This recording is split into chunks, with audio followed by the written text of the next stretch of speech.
Number 1. Tobacco. A fire burns on the edge of a frozen lake. It is 12,000 years ago in what will someday be Utah. The people around that fire have just finished a meal of duck. The bones are still warm, and the dark around them is cold enough to kill. One of them reaches into a pouch, takes out a few small seeds, and slips them into their mouth. Those seeds are tobacco. Keep one question in your head as we count down, because it is the one this whole list is really about, not why these drugs are dangerous, why we decided they had to be illegal. By the end, you will see we only ever changed one thing about them. That campfire is the oldest evidence of a human using a drug anywhere on Earth. Archaeologists found it at the Wishbone site, and the researcher Darren Duke dated the charred seeds to roughly 12,300 years ago, before farming, before writing, before almost everything you call history. And here's what nobody tells you. Nicotine is not a gift.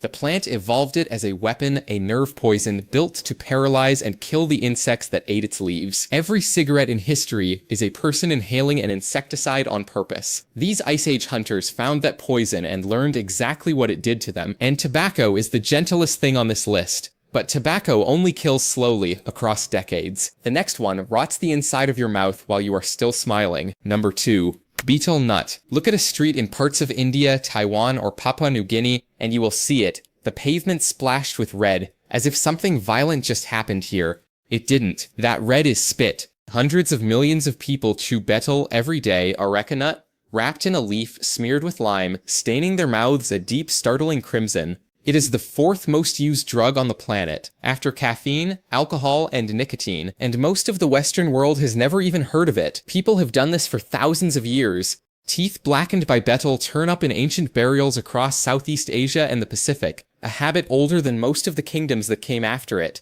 and it is quietly killing them. The World Health Organization lists betel as a Group 1 carcinogen, the same category as tobacco and asbestos, and one of the leading causes of mouth cancer on Earth.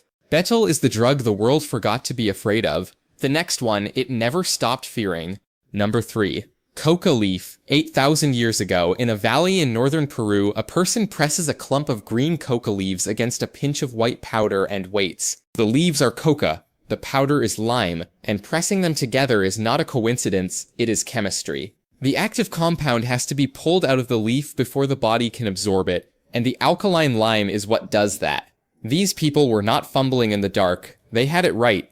How do we know? The archaeologist Tom Dillahay found those same leaves and those same flecks of lime on the floors of ancient houses in the Nanchoke Valley, at least 8,000 years old. Back then, the leaf was gentle and sacred. Chewed, it does very little. It blunts hunger, numbs the cold, and gives you the lungs to work at altitudes that would flatten the rest of us. Then the modern world did to coca what those villagers did with lime, only it did not stop. We isolated the compound, we concentrated it, and the mild green leaf became cocaine, one of the most addictive, most fought-over substances on the planet. The leaf itself is now illegal across most of the world.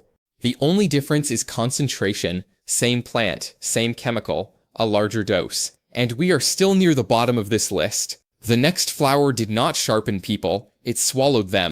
Number 4. Opium Poppy. By 6,000 years ago, the first farmers of Europe were growing a flower on purpose and burying their dead with it. The flower was the opium poppy. At a waterlogged village near Rome called La Marmota, archaeologists recovered poppy capsules from around 5,600 BCE, some of the oldest anywhere.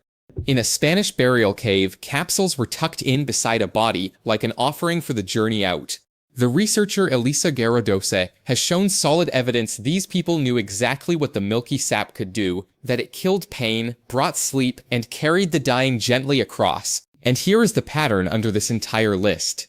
Opium was a medicine, opium was sacred, and opium was a trap, all three at once. The farmers who grew it could not have known the same flower would one day give the world morphine, heroin, and fentanyl, and become the engine of an overdose crisis killing hundreds of thousands of people in our own lifetimes. The poppy never changed. We just learned to make it stronger. Opium drags you down into sleep. The next plant did the opposite. It opened a door inside the human skull and left it standing open. Number 5. Cannabis high in the Pamir Mountains of Central Asia. Around 2,500 years ago, mourners light a fire inside a tomb. They are not cooking. In their wooden braziers, archaeologists found burned cannabis and not the weak wild kind. This was a strain unusually rich in THC, set alight to fill the chamber with smoke and carry the living closer to the dead. We know this from a 2019 study of a cemetery called Jirzankal, where the chemical signature was still locked in the charred wood after 25 centuries. This is the earliest clear evidence we have of humans using cannabis to get high. And then look at what we did with it. For most of history, this plant was simply allowed medicine, ritual, ordinary crop. Then, in a single century, almost every nation on Earth turned it into a crime. We built prisons around it. We fought wars over it. We ruined millions of lives, real people, real sentences, real families over a weed that grows like a weed. And now, in that same lifetime, we are reversing the whole thing, legalizing it, prescribing it, selling it in bright clean shops, while in much of the world it stays as illegal as heroin. No drug here exposes the lie more clearly.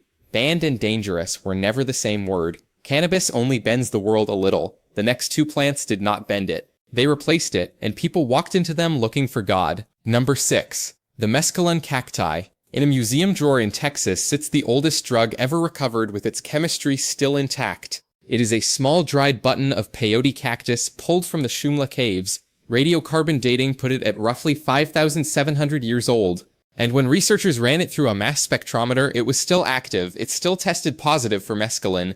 Nearly 6,000 years in the dark, and the drug was still alive inside it. But the cactus was never about the chemistry. To the people who used it, it was a doorway. Across the deserts of North America and deep into the Andes, whole worlds of the spirit grew up around mescaline cacti.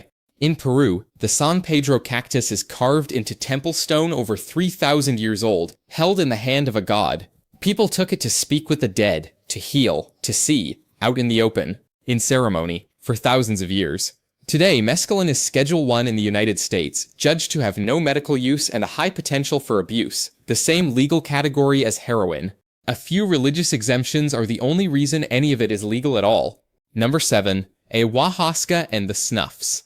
1,000 years ago, in a cave high in the Bolivian Andes, someone hid a small leather bundle and never came back for it. When archaeologists opened it, they found a pouch sewn from 3 fox snouts, a set of carved wooden tablets, and a tube for snuffing, everything you would need to take a drug.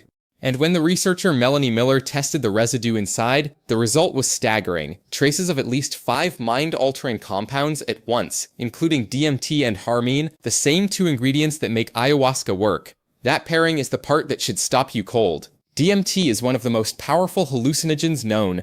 But swallow it on its own, and nothing happens. An enzyme in your gut destroys it before it ever reaches your brain.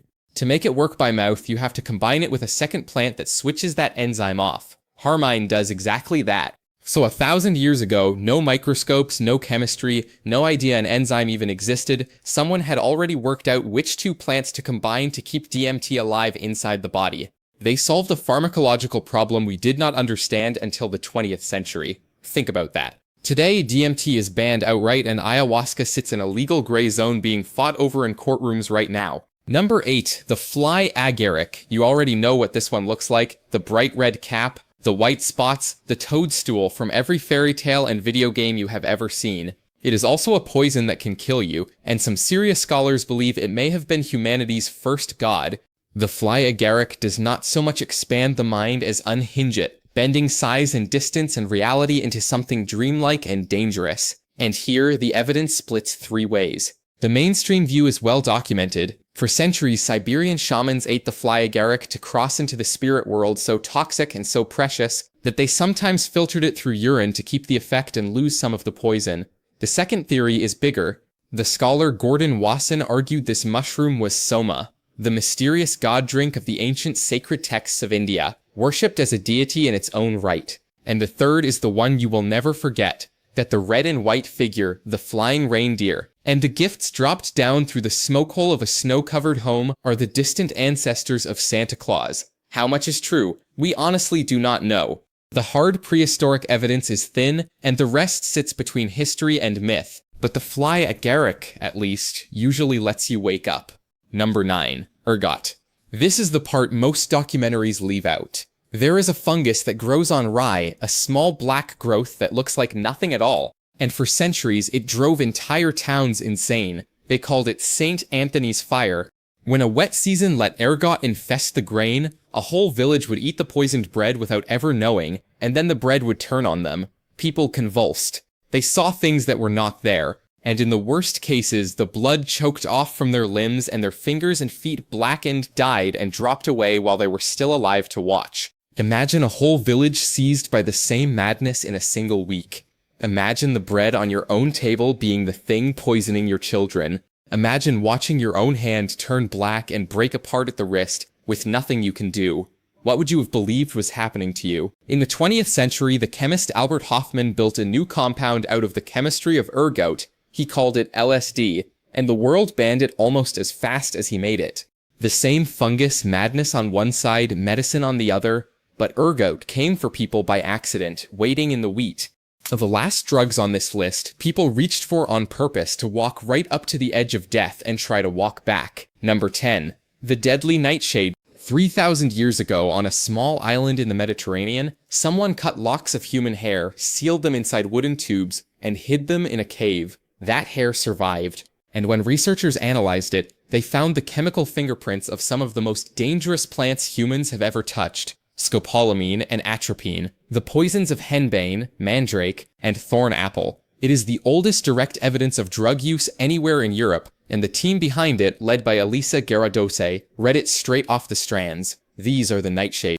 And they are not really psychedelics at all. They are deliriants, and that is something far darker. A psychedelic shows you visions you know are visions. A deliriant erases the line between real and unreal completely. You do not see strange things. You live inside a false world, fully convinced, often terrified, unable to tell that none of it is happening. People walked into the dark, spoke with the dead, and flew through the night, and some never came back, because the dose that opens that door and the dose that stops the heart are almost the same. This is where the witch comes from. The flying ointment. The broomstick. Rubbing these poisons into the skin to feel the body lift and soar. It was never magic. It was chemistry. And it was lethal, and people died finding the line. And here is what you carry out of this. We did not discover these chemicals. We inherited them. The scopolamine in the small patch a traveler wears behind the ear against seasickness. That is this. The atropine a paramedic pushes into a stopping heart to start it beating again. That is this. The same molecules that killed the so-called witches now sit, measured and tamed, in a hospital drawer. So go back to the question we started with. What did we actually change about any of these? Not the chemistry. We added one thing, a line. A line between the dose that heals and the dose that kills, and which of them the law will let you touch. Every drug on this list was once a medicine, every one of them was once sacred, and every single one of them could kill. The people who used them first never pretended those were three separate things. We are the ones who needed them to be.